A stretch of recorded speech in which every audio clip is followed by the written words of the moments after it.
1832-এ বম্বেতে একটা রায়েট হয়েছিল এবং সেটাই ছিল সম্ভবত আমাদের দেশের প্রথম রায়েট। ব্রিটিশরা একটা নিয়ম করে যে রাস্তায় যে সমস্ত কুকুর রয়েছে তাদেরকে মেরে ফেলা হবে, কারণ রাস্তায় কুকুর ব্যাপারটা একেবারেই ভালো নয়। একটা কুকুরকে মারলেই তাদের 8 আনা করে পুরস্কার দেওয়া হবে।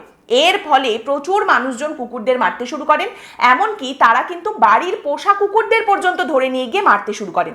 এবার বম্বেতে সেই সময় যে পার্সি কমিউনিটি ছিল তারা প্রচন্ড ধনী এবং ইনফ্লুয়েন্সিয়াল একটা কমিউনিটি ছিল, আর তারা কুকুর ভীষণই ভালোবাসতো। তাদের ধর্মেও কুকুরের একটা অত্যন্ত গুরুত্বপূর্ণ ভূমিকা রয়েছে। অতএব এই আইনের মাধ্যমে তারা কিন্তু প্রচন্ড রেগে যায় এবং একদিন ধৈর্যের বাঁধ ভেঙে যায়। প্রায় 200 জন এই পার্সি কমিউনিটির মানুষজন মিলে বিক্ষোভ দেখাতে শুরু করেন। এই বিক্ষোভ আরো বেড়ে যায়। পার্সি কমিউনিটির লোকজন গোটা বম্বে জুড়ে দোকানপাট, ব্যবসা বাণিজ্য সবকিছু বন্ধ করে দেন। ফাইনালি ব্রিটিশদের সঙ্গে একটা নেগোসিয়েশন হয় যে রাস্তার কুকুরদের মেরে ফেলা হবে না, তাদের রিলোকেট করা হবে, অন্য জায়গায় নিয়ে যাওয়া হবে। তবে এই রায়েট শেষ হয়।